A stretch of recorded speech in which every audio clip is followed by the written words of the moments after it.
Good evening, good evening, good evening, my beautiful women, my beautiful people. I hope you are having a great Saturday. Wow, I'm like, whoa, it's all getting all over the place.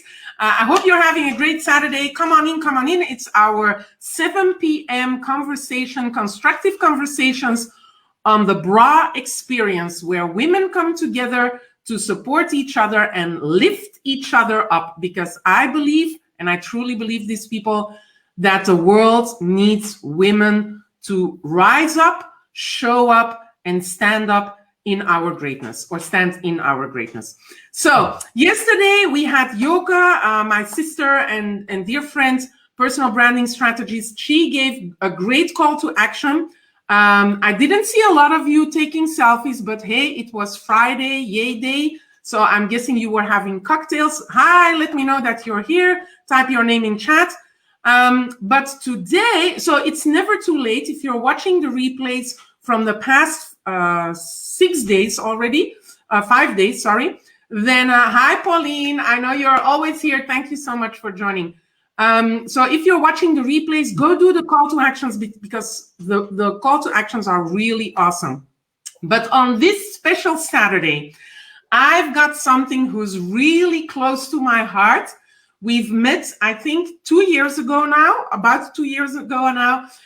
He's a high performance coach. He's someone who has the biggest heart that I've ever seen and really wants to serve the world.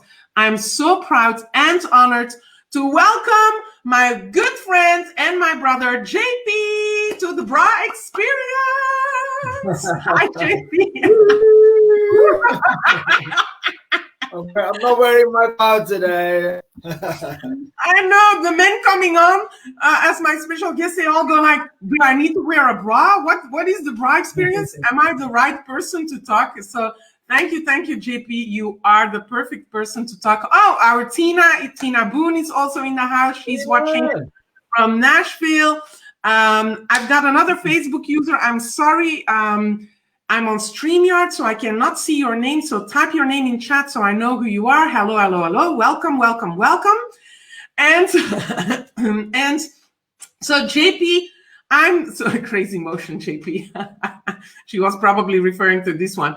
So JP, I'm so happy you're here with us, because it is a conversation amongst women, but I've been in a predominantly male environment, working, having a career, building a career with predominantly men around me. And I saw some things that men were doing that I think we can learn from as women. So that's why I want to have guys like you on the conversation. Tamara, my friend, she's like the oldest friend that I have.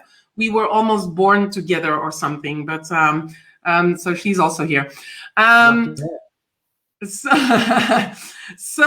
yeah, I just wanted to talk about what I saw in the way that men operate, is that you make it less complex to become visible, to vocalize your message, and to go out and look for the partners you need, look for the deals you need, look for the friends you need, look for the opportunities you need. There's something about you guys that makes it easier or something. So I would love for you to share your light on that, if you would.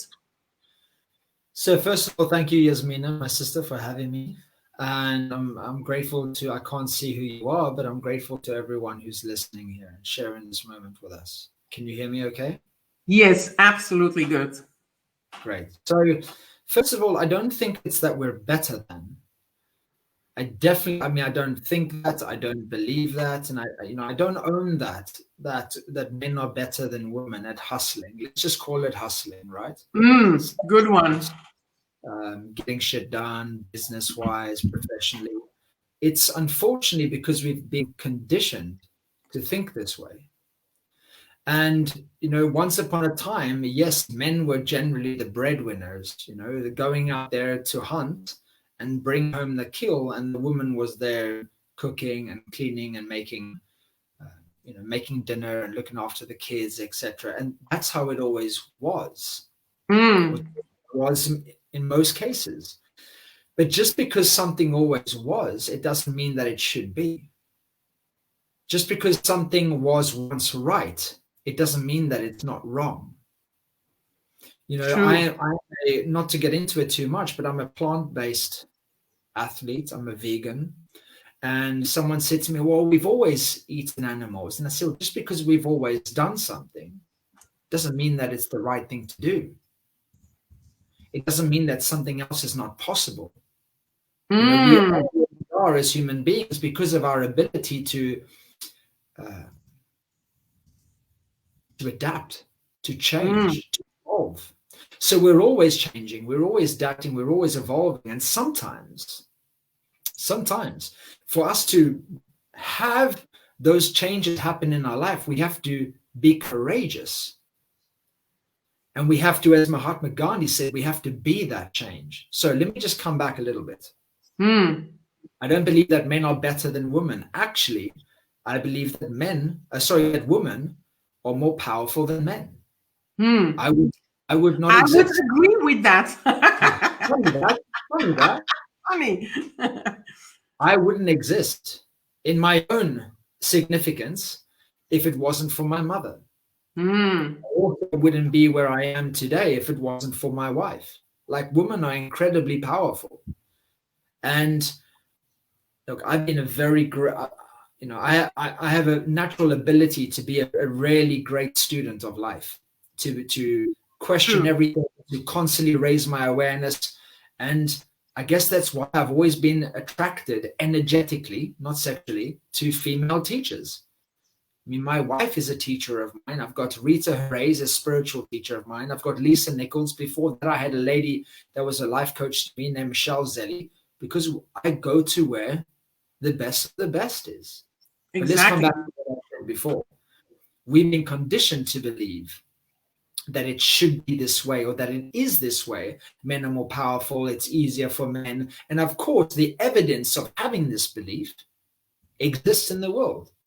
In corporate, in film, in sports, in inequality, is that the right word? You know, an imbalance in how men and women are rewarded and remunerated. Yes.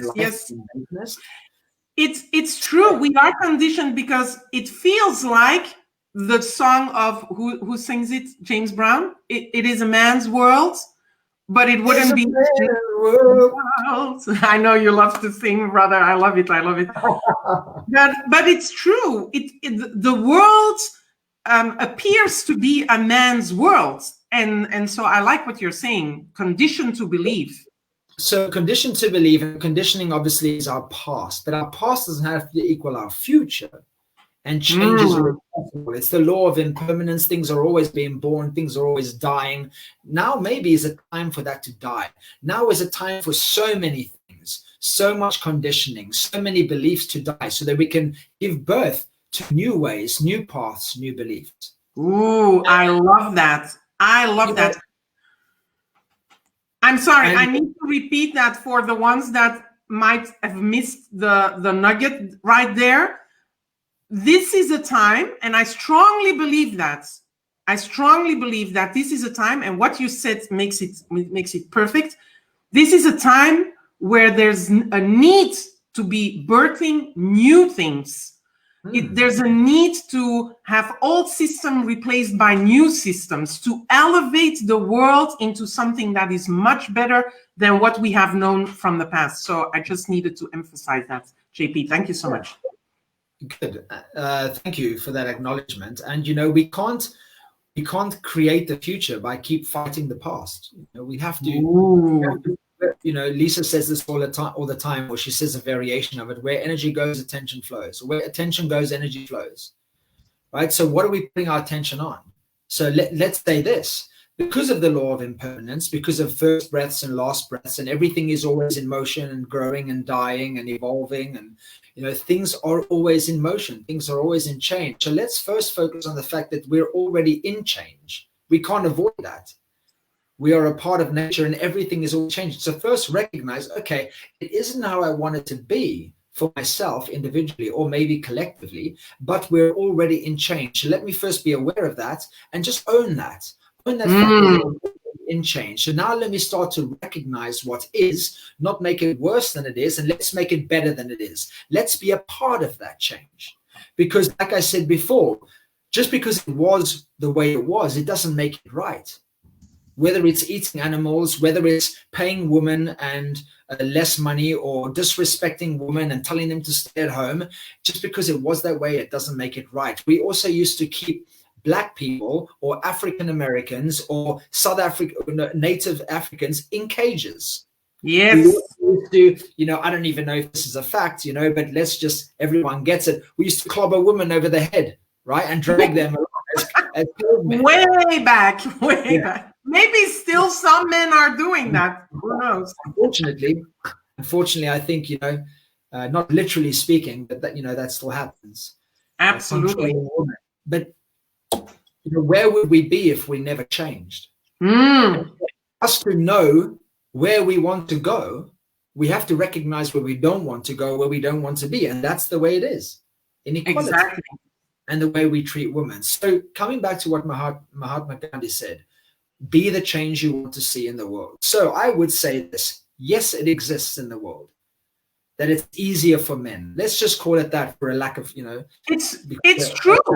Sometimes in some environments, it is true. I've been in environments where I found that objectively my male colleagues had it easier, because when I was selling forklifts in the port of Antwerp, as the first woman doing so, the deals were made in strip clubs. My customers would not take me, they wouldn't allow me to join them in the strip club, right? They found it strange when I would go to the bar with them to have drinks and drink beer with them, So in some environments, for men, it's still easier, but it doesn't have to it doesn't have to hold us back. Right? Yeah, well, no, it shouldn't hold us back, because like I said, it was the way it was, therefore it is what it is. Now, how do we make it what we want it to be? And it is be that change. I heard a quote. I spoke on an event earlier that you're speaking on tomorrow with our friends Milan and Sylvia, and they played a video. And in this video was, now I'm trying to remember the quote. It's just slipped my mind. It was Nelson Mandela's quote. When it seems impossible, it's impossible until... Yeah. I've got it. No, I've got it. Okay. I've got it. It was Milan shared a video. I was trying to get all the names right. Milan shared a video of Arnold Schwarzenegger. A Nelson Mandela quote that I then shared in my talk. So it went 4 different ways, and it always seems impossible until it's done. Yes. So why not to rectify what is wrong? Why not be the change? Why not be the person that raises the awareness of what is possible and go out there, be a role model and example, and prove that, look, it doesn't have to be this way. Because for everyone to have, for other people individually and for everyone collectively to have a new belief, we have to create new evidence. Like overturning a decision in a courtroom. If you want to overturn a decision in a courtroom, you have to supply the evidence. So go be that evidence. Go be the evidence that you can, do what you love, get paid well for it, close deals easier than men. Put us to shame. I say that sincerely. Put us men to shame and show us how powerful you are. But you've got to do it. We can't do it for you. There are men around the world right now that are singing your praises, honoring you, respecting you, seeing you, saluting you, celebrating you. But you've got to go out and make what you can of yourself so that you can show us what's possible, rather than men just saying, hey, women are powerful. We have to show it. Exactly. It should become our fuel to prove you wrong, to show that we can do the same. And I remember a quote when I was so after the forklifts, I again fell into an industry predominantly with men. The IT industry, early 2000s, where laptops and servers were very expensive. And I was at a Microsoft convention, and the guy who was talking the whole convention together, he came to me. We had a conversation. I introduced myself. I said, this is what I'm doing, account manager, blah, blah, blah. And he wrote me a handwritten note. He sent it to my office via mail, which was, like, I don't know this person, it never happens. And he put on the note, and I still have it on my desk as a reminder, as my fuel, like you're saying. And he says, when a woman does something as good as a man, she's usually better. Congratulations. Mm-hmm. That's still my fuel today. It has been my fuel specifically in these environments, but it's still my fuel when I feel a little bit self-conscious that men have it easier or something. It's still my fuel. So you just said something. Thank you for that share. And in what you just shared, you said, let's go prove men wrong. I would change that slightly and say, because for me, that feels negative energy. It's more exactly. towards low vibration, because there are lots of men, like I just shared, that are supportive of this belief. Absolutely. So reframe it for me, JP. I would say, may you say this as the woman. Yes. Let me prove the men right. The men that believe in me, that I am more powerful than I think I am. Let me prove them right. Because that comes from a place of positive energy now. True. Let me prove the men in my life right. If you need to look, or you're blessed enough to look into your own life, let me prove them right. I say to my wife all the time, or we talk about, I say all the time, it's like come up maybe 4 or 5 times in conversation in 6.5 years. Yeah. I think once she asked me, I'm not going to get the exact words right, but what will you do if I become more successful than you? And I was like, I'm taking life off. I'm taking life off.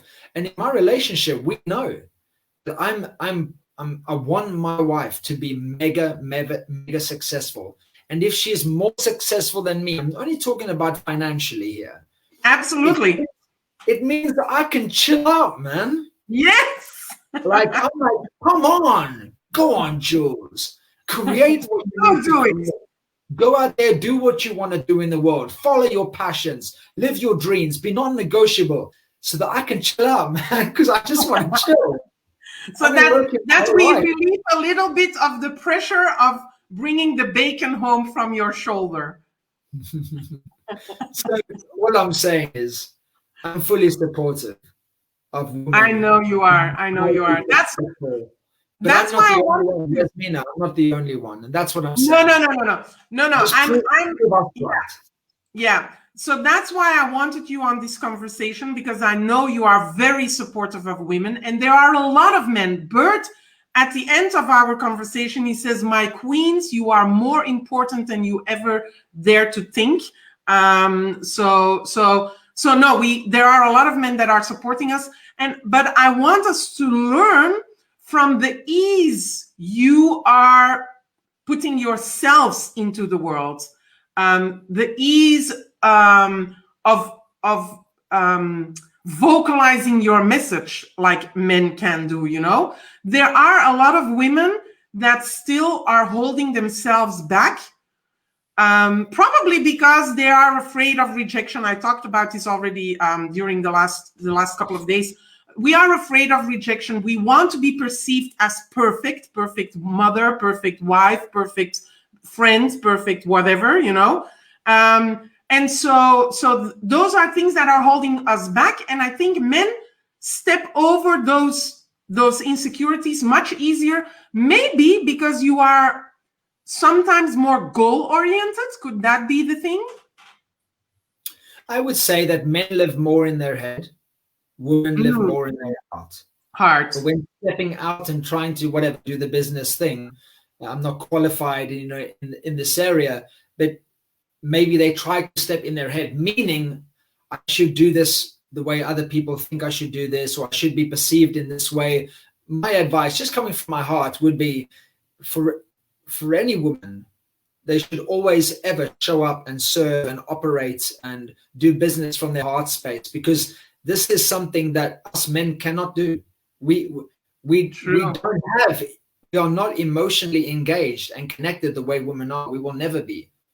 As you know, as men in general, there's exceptions to every rule. I think I'm very fortunate that I have a huge heart. Absolutely. But I would say, in short, to be a powerful female leader, serve from your heart and not your head. Yeah.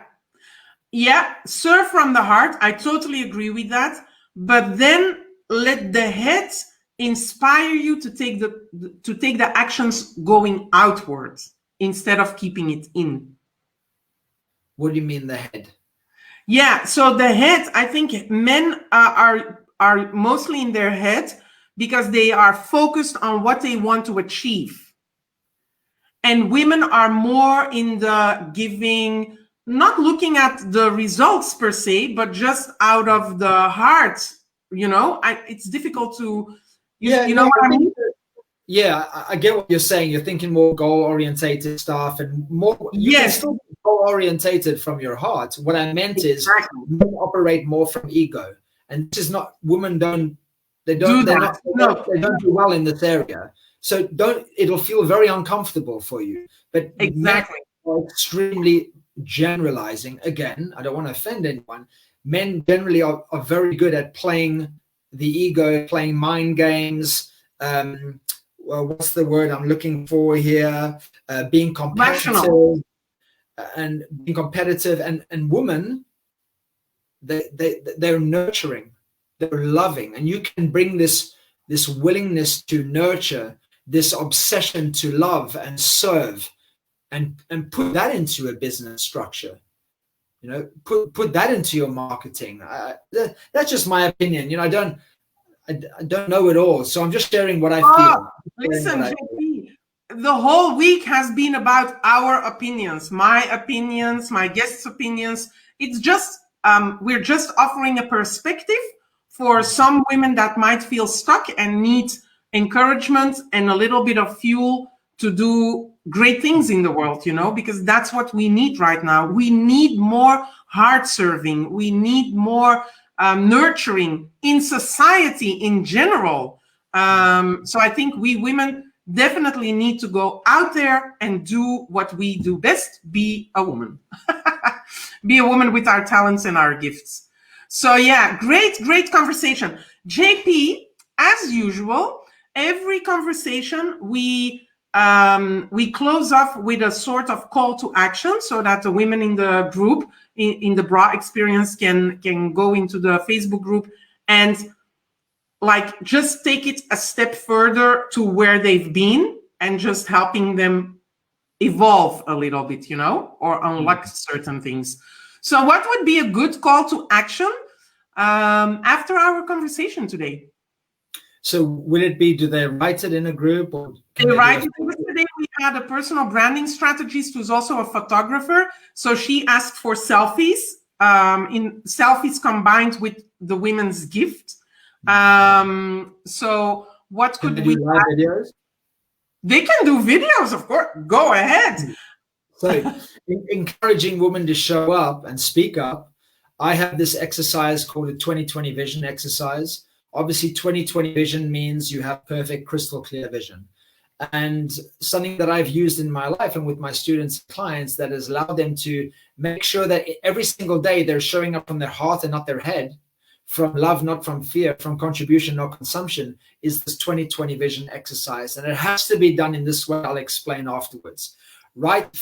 Take 20 minutes to write 5 or more things that you're grateful for. Then write 5 or speak into the video. Then write or speak 5 or more power statements, starting with I am. And you can start the gratitudes too with I am. So I am grateful for my life. I'm grateful for Yasmina. I'm grateful for social media. Whatever it is, I'm grateful for my family. I'm grateful for my relentlessness, whatever is personal to you. And here's the key on this whole exercise. As you do it in the morning, setting yourself up for the day, you go here. What do I feel grateful for? And it's only taken for what comes out. You don't go find a list from the day before, the day before, the day before, and keep copying the same thing. What you're doing by searching for the answer here is you're connecting to your heart before you go and serve others. You're serving yourself before you serve others. So 5 or more things that you're grateful for. Take your time. You've got 20 minutes. It won't even take you that. But it's just 20 sounds cool, right? So take 20 minutes to do these 20 things. 5 or more things you're grateful for. 5 power statements. Yeah. I am, because whatever follows the words I am is who you believe you are already, or who you will believe you're becoming. Number 3, write 5 or more life goals or life values. Why is this number 3? Because now you've put yourself into a state of gratitude. You're appreciative. Then you've said 5 or more power statements. So you're empowered. So you're grateful and you're empowered. Now you go, right, what's important to me in life? What is like, what do I want to get? What are my 5 biggest life values or life goals? And write 5 or more. And then only once you've done those 3, you are grateful, you're empowered, you're purposeful, life goals, life values, then you write 5 or more actions, which means you're now in action. And that action for the day is based on your gratitude, you being powerful, and you've been living your life on purpose. So do it in a Facebook Live, you write it out, share a picture of yourself, and also practice it every day. It's a game changer, I promise you. Wow, JP, I love this exercise. I love this exercise. The women of the bra experience will go crazy for this exercise because this ties everything together. It's like connect to your heart, what you're saying. Listen, I'm a good student, so I'm writing things down. Connect to your heart before you go serve others. And then from the heart, write down what your goals are, what your values are, and then take the action. That's bringing it all together. And that's, I'm so grateful for you, my brother. I'm so grateful that you said yes to come on this conversation, the bra experience. I think the women, I'm just going to go in chat. Duquesa is here, Bahamas. Hi, Duquesa. So I love it, and I will keep you posted. Listen, JP is also a best-selling Amazon author. He's got a couple of books, which are incredible. The one you showed earlier was the one you showed earlier today with Sylvia. Show it. How to own your life. Exactly. Go find it on Amazon. And the one you just wrote was about spiritual fitness. Also on Amazon, Spiritual Fitness is called. Okay, I will put it in the call to action where you can find it, so that you get more nuggets, more inspiration, more fuel from my brother JP. So thank you for being here. Sorry to interrupt. So get my latest book off Amazon. It's just been released 1 week ago, but this is my book I published last year.